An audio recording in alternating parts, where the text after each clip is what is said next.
Hello and welcome everyone to the Evolve podcast, supporting you to rise above all your limits, connect with the power of your soul, and give and receive more love in all forms. I am your host, Tanya Penny. I'm an occupational therapist. I'm an intuitive guide, divine channel, and author of the Connect with the Divine You book and journals. And in today's episode, I'm going to be focusing on understanding depression. So both feeling like just the feeling of depression and also having the actual diagnosis of depression. So what I'm sharing today is going to be for those that are, again, either you feeling depressed or actually having the diagnosis. Because I'm going to say that most people on the planet at some point in time in their life feel depressed, whether they actually have the actual diagnosis or not. Now, I started to, you might be asking, why, Tanya, are you talking about this? I'm talking about it for a couple of reasons. One, because I'm now 48 years old. And from the time I was about 5 years old, that's as far back as I can remember, I experienced depression, even though I wasn't diagnosed at that time. It wasn't until I was in my, I think, late teens, early 20s that I actually received that diagnosis um, by, the medical field. And it wasn't until that time that I was put on medication. So I think there in the past has been a lot of stigma about depression, and I feel like that has really shifted. And more people are being diagnosed now than in the past, which is great. And so I'm teaching this because I am very in tune with depression, experiencing it from a young age, having it probably really, really bad, even with the medication up until my early 30s. And it's coming up big time right now again, because I'm going through another layer of healing some deeper trauma that is bringing that depression, deeper layers of that up again to be released. And so it really felt like now was the time, probably a month ago, I was getting the guidance to do it. And it wasn't until today that I really felt like I was in a good place to do that, coming in and out of it again myself. So in this episode, I want to talk about what is at the root of it. Okay. And then for those of you that want a little more support after that, I'll be giving you some ways to do that. So from a mind, body, soul perspective, that's where I'm going to be coming from today, not from the Western medicine perspective. Even though I have the Western medicine background, I feel like plenty of people already have that information. It's this mind, body, soul information that we don't have, that most people in the mainstream don't have. And I think is really important if you really want to heal this, and whether you want to get off your medication or not, doesn't matter. Some of us will be on it for the rest of our lives. And sometimes even then it doesn't work. I remember when I took depression medication, I actually took medication for anxiety and depression. That'll be another episode on anxiety coming soon. But I remember that it made me feel nothing. So I didn't feel depressed anymore, but I didn't feel anything. Flat, completely flat. And I lost my libido, which really sucked. I was, in my 20s when I went on the medication. And so not feeling like, having that drive at that time, I felt like something was wrong with me, right? It just didn't feel good to not feel anything or want that. So in a general perspective, depression from a mind, body, soul perspective is anger turned inwards. So anger at yourself. Okay, so I just want to start out by saying that. And there's many reasons why we might have anger at ourselves and direct that anger at ourselves. The most common reason is because in childhood or growing up, And then still to this day, we, as children, if we were angry, let's say at our parents, and on some level, we knew that that wasn't okay or even safe to express that anger at our parents or primary caregivers or teachers or older siblings, fill in the blank, right?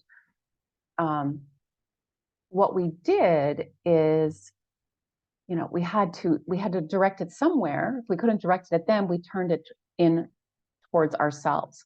We made ourselves the bad person. We made ourselves wrong. We blamed ourselves. So I grew up in a house where, my mom was depressed. So I'm just going to interject here because it's the perfect time that is another reason why we might have depression is it is passed down in our DNA. Now, that doesn't mean we can't change it, and I'll get to that later. So I'm with a mom who's depressed, and, anytime I expressed, let's say, anything negative, it would make her feel worse and cry. And then, right? So it just didn't, that wasn't a good thing. My dad was an alcoholic and had a lot of rage, regardless of being an alcoholic. He had a lot of rage. Even when he wasn't drinking, he had a lot of rage. So I knew it wasn't safe for me to express my anger because I knew what would probably happen, right? He would turn it back on me. So for those reasons, many of us, right, because our anger, we got messages that our anger towards others was not okay. Maybe you were even punished for it. Or to the extreme, it wasn't safe. Maybe you expressed anger and you were punished, not just by like getting yelled at or scolded, but it was like physical abuse. It was bad. So we learned that it was easier and better to turn it inwards. So just breathe that in for a moment and just noticing how you feel in your body right now with this information.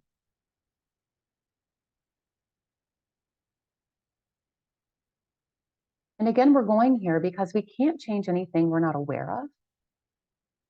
And I always say we look back, but we don't stare when it comes to our past to understand why we feel what we feel, why we are experiencing what we're experiencing in the present.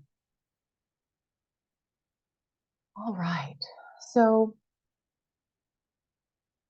another piece, and again, some of these might be true for you, or all of these might be true for you. All right. So second piece, if you are feeling stuck or powerless to change something in your life,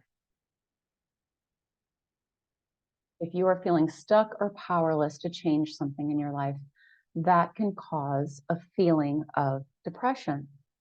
It's like, what's the use? What's the point? I might as well just stay in bed all day. Like, I can't change it. Powerless, helpless. And again, many of us, it was true in childhood. We were powerless to some degree. We were helpless to some degree. If our parents weren't honoring us, if our parents weren't respecting what we want, needed, or desired, if we weren't being heard. I remember so many instances that I felt so stuck in childhood. So I think it is helpful to give some examples. So for myself, I felt stuck or powerless when it came to, there's so many things that are coming up right now as I'm talking about this. I had to ride a bus for at least an hour, maybe more. I lived out in the middle of nowhere in Wisconsin. And I had to ride a bus that had one boy on it who just was rotten to me. teased me, threw spitballs at me, stole my lunchbox. And yet I told my parents this, and there was nothing they could do about it because, I mean, what? The bus driver is doing the best he or she can, even though they know about it. This boy's gotten in trouble before. Does it really matter? No. Could my parents take me to school? No. There were no other options but me riding the bus. My parents left for work really early in the morning. So it was like I could either stay home from school or I could ride the bus. There was no other options. No kids lived near me that could give me a ride at the time. So there's a situation, right? I was stuck, helpless, hopeless. I hated riding that bus. Couldn't change it. For many years, I was sexually abused by my father, and I couldn't change that either. Tried to tell my mother. She couldn't hear it at the time for whatever reason. And so again, stuck, helpless, lying there, there's the anxiety part as well. So anxiety and depression for many of us go hand in hand. Yeah, talk more about that later. So as a child, you might have felt stuck or powerless to change something in your life. And now as an adult, there is a part of you, there is a part of me that can still feel that way when something challenging or negative is occurring. We forget that now we are powerful adults that are capable of changing anything. But that child part, that wounded part takes over, the part that was traumatized takes over, and it says, here I am again, stuck, powerless. And so we go into this feeling of depression, right? Yeah. So another piece that might be true for you, that might be at the root of your depression, and this is kind of connected to the first piece, that anger turned inwards, is this self-criticism. Like you might have this inner critic that is constantly telling you that you're doing something wrong, not good enough, that you are bad, you are broken, that you're wrong, right? Everything about you is wrong. Whether it's the emotions that you have, your body, the things that you do from day to day or don't do. It's just this part. I like to call it a combination of the perfectionist and the superhuman. The part of you that says you got to do it perfect, and the part of you said that you have to do more in order to survive. And I think this is the part for me that has been coming up big time in the past month. I was really seeing on a deeper level. And even though I've been doing this deeper work since 2007 and teaching it since 2010, we go through another layer or another turn on the spiral, I like to say. We're never going backwards. We're just digging up more layers to be released and healed. So I always knew I had this belief that I was not good enough. But then it went deeper this past month and really seeing at this core level that I have felt I am bad to the core. I'm bad. And when you have this belief that you are bad or broken, never do anything good enough. And where does that come from? Again, our parents did the best they could. Everyone in our life does the best they could. And from a soul perspective, we asked all these people to be in our life playing these roles. And we'll get to that towards the end of this video. And my human part from a very young age felt bad, broken, just I was a mistake. Literally, I was an oops, right? My parents had me when they were very young, 18 years old. And So just coming into the womb, being in the womb, I felt the energy that I was wrong, not wanted, wrong, whatever you want to say. And then I had a lot of criticism growing up, like a lot, sexual abuse, physical abuse. And so there was this constant, um, what word do I want to use? Just this constant reminder, like a deeper and deeper groove was formed in my brain and in my body, in my energy field, that I'm bad. Everything about me is bad or wrong. It doesn't matter what I do, what I say, it's never good enough. And so because of that, we feel, I mean, can you imagine, right? We feel depressed. I had horrible self-loathing, which didn't really shift until the multiple sclerosis was diagnosed. And, I went deeper into depression, but also deeper into really looking at what is the root cause. This really lit a fire under me to see what was at the root. And of course, what was at the root of the MS was also connected to the depression. So that might be another piece to your depression. And then I'm going to put together or put in one more piece for you that might be what's at the root. And it kind of goes, some of these are connected, but yet it felt important to discuss them all separately today. So the last piece I want to talk about today in terms of our wounded self, and then we'll go to the spiritual perspective, is self-blame.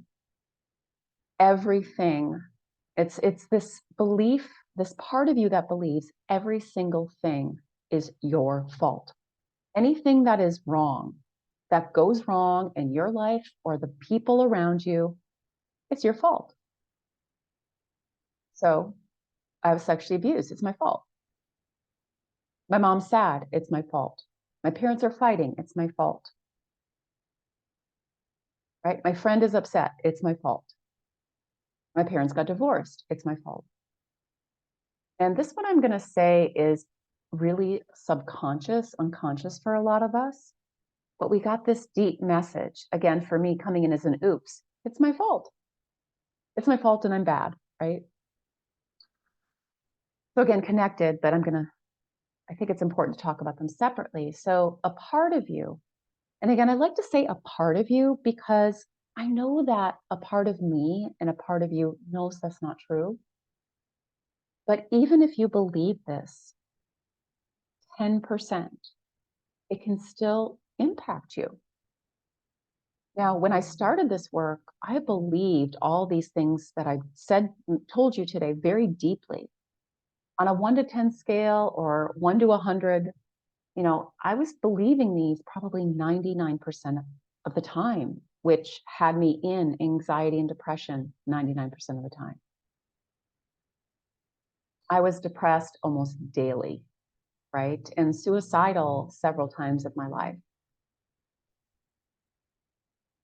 So I get it, right? I get it. I'm not just talking from some, like, what I've heard. It's from my own experience that I'm sharing this with you guys today. So again, self-blame. Just notice if when something bad happens in your life, if there's a part of you that automatically goes to, it's my fault and I have to fix it. Whether someone's disappointed, upset, etc. And again, many of us feel this way too. I want to add this in. It's not only our own, we pick up on other people's emotions because you're empathic, you're sensitive. Everyone listening to this is empathic or sensitive. I had a client the other day. She's like, I didn't know I was empathic. I didn't know I was sensitive. I'm like, yes, yes. So anyone listening to this, I guarantee that you are. And that means when other people around you feel bad, you pick up on that and you might not realize it and you take it on as your own. So I'll give you an example. When my mom's really struggled with depression. So was it in my DNA? Probably.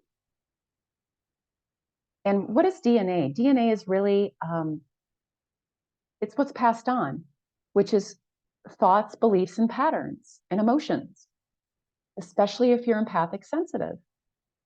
So I was picking up a lot on my mom's not good enough, bad, wrong, depression, right? She got pregnant when she wasn't married. She was Catholic. So many layers of this, you guys, so many layers. So you might be picking up, if you have the depression already, it could be added to by picking up on other people's depression. Big time. And again, if it's in your DNA, a family member has been depressed or there's a history of depression in your family, it could be passed down in your DNA as well. And again, all of this, even if it's passed down in your DNA, is completely healable. I want to plant that seed for you of truth. Okay. So let's see. I'm being guided to add right now. So not just DNA from parents and ancestors, but the depression can also come or be brought forward from a past life as well. So a past life where, I'll give you an example. I was a spiritual leader in a past life, and I was also in another lifetime leader of a village, and everyone in that village starved to death except me. Eventually I did, but everyone else pretty much died first. I was given what was left so I could help protect people or try to get more. And so because of that, I had this, I brought forward this, it's all my fault, equaling depression or contributing to depression. So we can have these past lives where we felt bad, or we had that blame, or all the things I mentioned earlier, and that can be a part of feeding the depression in this lifetime. So the good news is that in this lifetime right now that every one of us is experiencing, we have the chance, the choice, the opportunity to finally heal this on the deepest level possible. If you are listening to this, you have that opportunity, just like I have that opportunity. So most days now, I can go long periods of time without depression, without feeling depressed. I don't take medications anymore at this time. And then when it comes up now, I know that there are deeper layers of those parts of me that are asking and ready for deeper layers of healing. Okay. Yeah. So good news, right? Good news for everyone listening, because I truly believe that if I can do it, you can do it too. You can get to that place where you might have some depression, but when you do have it, you have the tools, you know why it's there, and you can heal it on a deeper layer, on a deeper level. And I still get support with that too. I don't just rely on myself. Okay. So now I want to go into a little bit of the spiritual perspective. So at this moment in time, I believe that I am a powerful soul, that all of us are powerful souls, and that before we came in to this body, whatever body, meat suit you're in right now, that each of us chose to heal certain things, to overcome certain things, to have certain experiences, diagnoses, in order not just to heal and grow, but to evolve. Our souls love to evolve. They love to overcome. They love challenges. Okay? And we're big on healing stuff from the past that we no longer want to carry forward as baggage. So many of us chose to have experiences, situations in this lifetime that would bring up this depression, or even add to it if that's possible, so that we could have the opportunity to overcome it. Number one. So I believe that's true for me. Now, some of us have depression choose to have depression. We agreed to have that diagnosis in order to bring about normalization of it, perhaps. And also, depending on who you chose as a soul to be in your, we're going to call it your soul tribe, right? The people in your parents, your siblings, your friends, the doctors you have, the clients you work with, like my clients, right? Like I could not help them if I did not have this understanding of depression or MS or anxiety or rape, sexual abuse, like everything that I've experienced in this lifetime. One of the reasons I chose it is because I wanted to help other people through it. So many of you listening, that's also a reason your soul chose to have depression or any challenge that you have in your life. Right? So that's a very short version of the spiritual perspective. So hopefully you found this information useful today. You found it helpful today.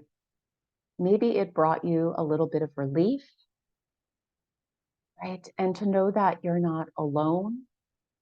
And even that you have depression doesn't mean that you're bad or there's something wrong with you or you're totally fucked up, right? Um, yeah, so that is my hope for you, that you can take this and really start to go deeper into looking at what is at the root of your depression and knowing that there are tools to heal it. So, one of the things you can start to do to heal it is just by becoming aware of it, right? Write and reflect. What are the things that have happened in your past where you felt powerless? And now what's happening in the present that's causing you to feel powerless? What anger turned inwards do you have? Did you do that as a child? And are you still doing that? Right? Because you were taught anger was bad. And so when anytime you're angry, you now stuff it and turn it inwards versus express it to your partner, your friend, your boss in a healthy way.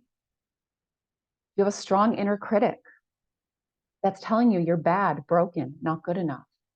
You have a lot of self-blame. And why? What have you blamed yourself for? Why do you think everything's your fault? So that is my first inspired action step to you. And then what we do with that, I'll be getting deeper into that if you'd like more support in my upcoming workshop on healing anxiety and depression. There's a link below this video, or if you're listening to this, it might be below the audio, or I don't know where you'll be listening to this or watching this. You can also go to tanyapenny.com/programs and find the link to sign up there for this live workshop. And in the meantime, again, do that write and reflect. We're going to be going deeper into that in the live workshop if you choose to join us.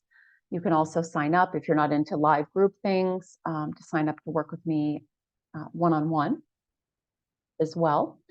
And the other thing you can start to do is start writing down what is true. So I'll give you an example. I wrote a list of why I'm bad because that's coming up for me right now. And it was a long list.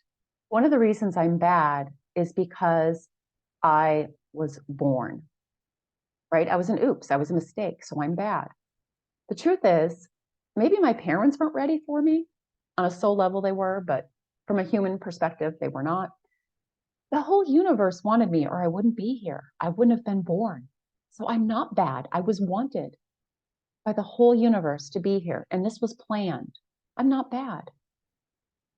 I'm soothing myself with that truth right now. Another one is, I was date raped when I was 15. And there's a part of me that says, well, it's your fault because you drank for the first time. You drank alcohol.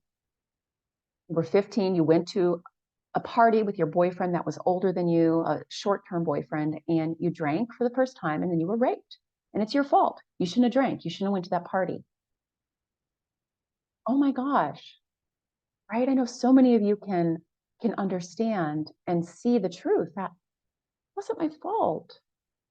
Like, who wouldn't have went to the party with their boyfriend? Well, you want to keep your boyfriend and everyone's drinking. You want to fit in. I wanted to fit in. I was younger.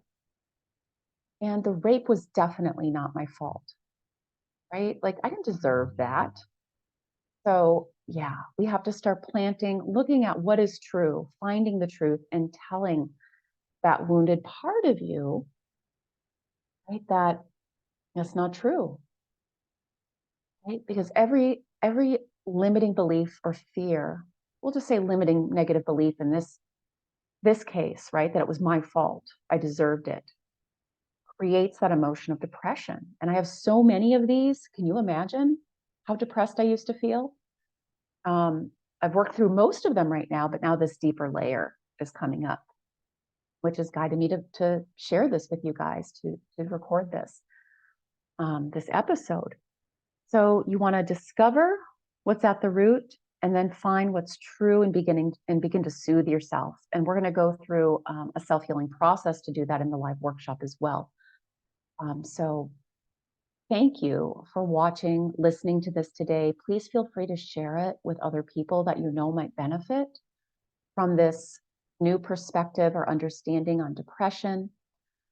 As always, give yourself loads of compassion for doing this, for looking at this, for doing this deeper inner work, this inner healing, which is essentially what we need to heal the planet. You focus on healing your stuff. If everyone does that, the planet will be healed, right? And compassion is a big piece of that, practicing that compassion for yourself. We're going to be going into that and more tools in the workshop. Also, if you choose to work with me one-on-one, and just sending you so much hope, right? So much hope and love and peace. Like I've been going through this on and off this deeper level for the past couple of weeks, but I'm not stuck in bed. I'm able to work with this part of me on a daily basis, and then still, work, help you guys, support you guys, and do my part-time OT work that I'm doing here on the Big Island right now, and bringing these new perspectives and tools to those people that wouldn't normally find me. So yeah, share the love, and I would love to support you on a deeper level if you feel guided. All right. Love you, and thank you for joining me for today's episode on understanding depression. Stay tuned for more new episodes coming soon. Bye.